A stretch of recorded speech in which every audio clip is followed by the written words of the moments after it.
Pemirsa, kemunculan Huawei Mate 60 Pro pada akhir Agustus lalu telah membuat Amerika Serikat ketar-ketir karena diketahui bahwa Huawei Mate 60 Pro ternyata dibekali dengan chip 5G Kirin 9000S yang dibuat dengan proses fabrikasi 7nm. Ya, padahal Amerika Serikat ini sudah memblokir Huawei begitu dengan perusahaan teknologi Tiongkok lainnya agar tertinggal dalam hal teknologi fabrikasi chip. Dan artinya Huawei ini semestinya tidak bisa membuat chip 7nm. Tapi nyatanya Kirin 9000S ini berhasil diwujudkan ketika diselidiki oleh Tech Insight firma riset semikonduktor asal Kanada dengan membongkar Huawei Mate 60 Pro ini untuk artinya menengok chip di dalamnya. Dan Tech Insight ini menemukan bahwa chip Kirin 9000S ini ternyata dibuat oleh Semikonduktor Manufacturing International Corporation asal Tiongkok itu sendiri. Ini menandakan bahwa adanya upaya Tiongkok untuk bisa lebih mandiri dalam membuat chip canggih bagi kebutuhan teknologinya. Kali ini tentu saja memberikan tamparan bagi Amerika Serikat, apalagi kampanye pemasaran Mate 60 Pro ini dilakukan bersamaan dengan kunjungan Menteri Perdagangan Amerika Serikat Gina Raimondo ke Tiongkok untuk memfasilitasi komunikasi bilateral antar kedua negara. Oleh karena itu, strategi Amerika Serikat untuk mengucilkan Tiongkok ternyata nampaknya akan berdampak pada penurunan drastis pendapatan korporasi teknologi informasi Amerika Serikat dari pasar Tiongkok. Lantas seperti apa dampaknya tersebut dan bagaimana Tiongkok dapat artinya memproduksi chip 7nm ini? Mari kita ikuti di Jurnal Barata bersama saya, Bagas Sumarlan.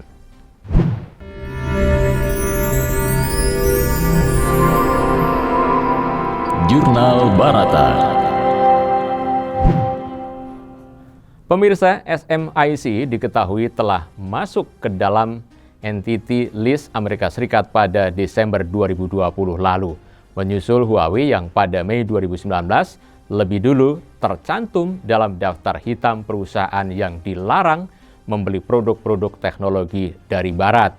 Itulah sebabnya pabrikan chip asal Tiongkok tersebut tidak bisa memperoleh mesin ekstrim ultraviolet litografi dari perusahaan teknologi semikonduktor asal Belanda, ASML Holding NV, yang diperlukan untuk produksi chip dengan fabrikasi 7nm.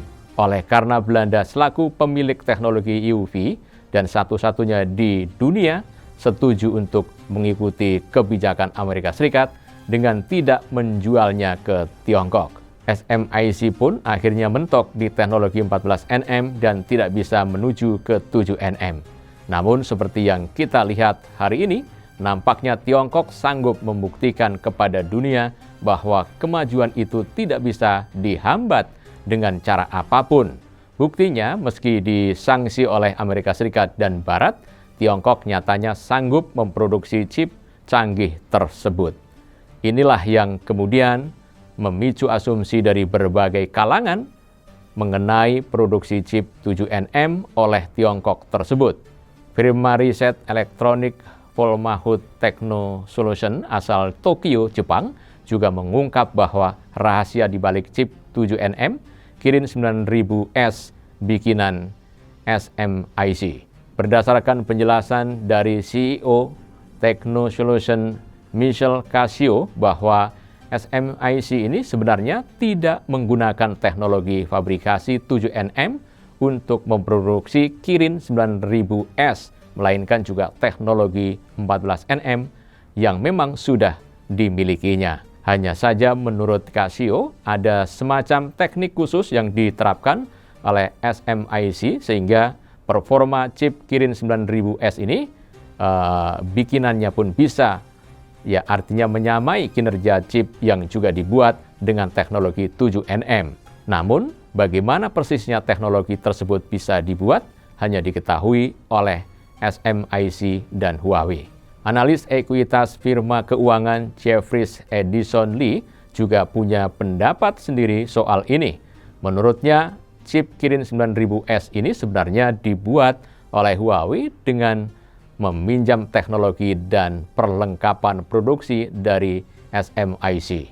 Mengingat SMIC ini bukan kali ini saja dikaitkan dengan teknologi fabrikasi 7nm. Pada tahun 2021, perusahaan cryptocurrency asal Amerika Serikat, Compute Notes ini juga mengumumkan ketersediaan produk komputer penambang Bitcoin yang bernama Minerva MV7 Pro yang menggunakan chip 7nm buatan SMIC. Chip 7nm ini sebenarnya tak hanya bisa dibuat dengan teknologi litografi EUV, melainkan juga dapat diproduksi dengan litografi deep ultraviolet yang juga sudah dimiliki oleh SMIC. DUV ini berada setingkat di bawah EUV serta proses produksinya lebih kompleks dan juga mahal apabila digunakan untuk manufaktur chip 7nm.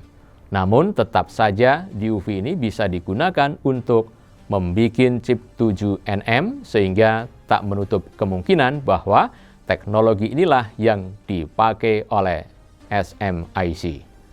Itu pula yang diyakini oleh Tilly Zhang, analis firma riset Gavical Dragonomic, di mana menurutnya litografi DUV ini bisa digunakan untuk produksi chip dengan proses yang lebih kecil atau 7nm.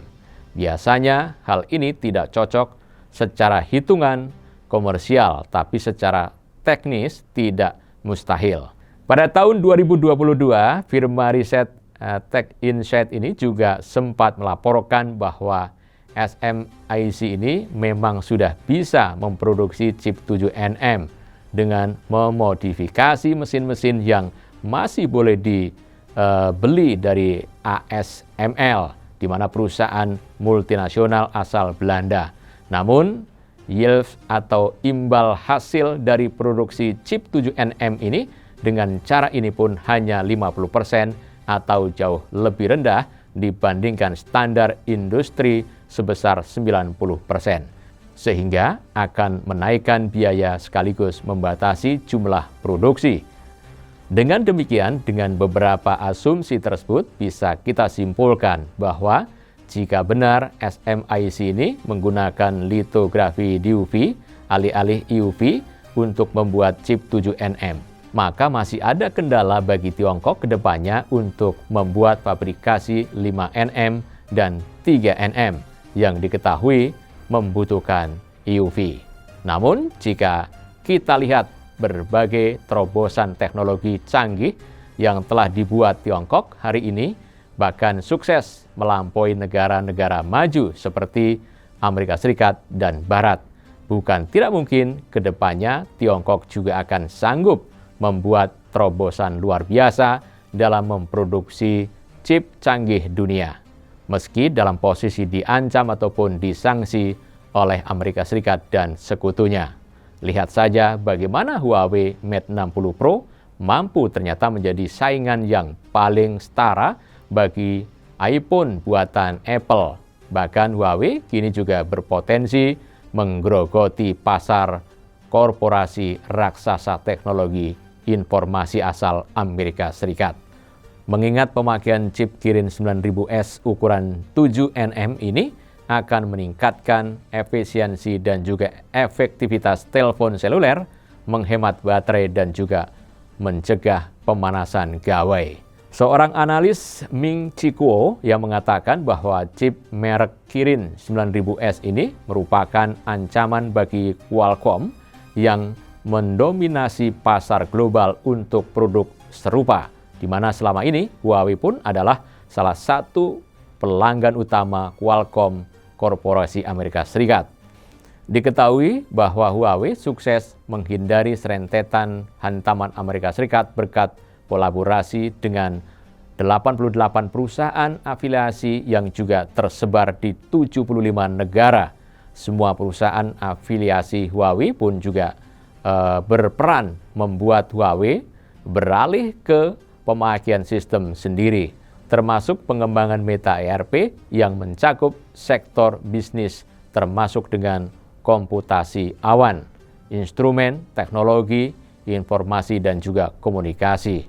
Oleh karena itu, korban kemajuan teknologi Tiongkok kedepannya tentu tidak hanya pemasaran iPhone di Tiongkok, namun teknologi Amerika Serikat lainnya seperti Nvidia, Qualcomm, Applied Materials, dan Lam Research diperkirakan akan kewalahan di pasar Tiongkok. Sementara itu, George Koo, pensiunan penasihat bisnis internasional di Silicon Valley, yang memprediksi bahwa perusahaan-perusahaan tersebut akan mengalami penurunan keuntungan komparatif di pasar Tiongkok, sehingga dalam waktu dekat mereka tidak akan diizinkan memasuki pasar Tiongkok, dan dalam jangka panjang juga Tiongkok tidak perlu membeli lagi produk dari Amerika Serikat. Demikian Jurnal Barata kali ini. Saya Bagas Sumarlan, terima kasih dan sampai jumpa. Demikian Jurnal Barata.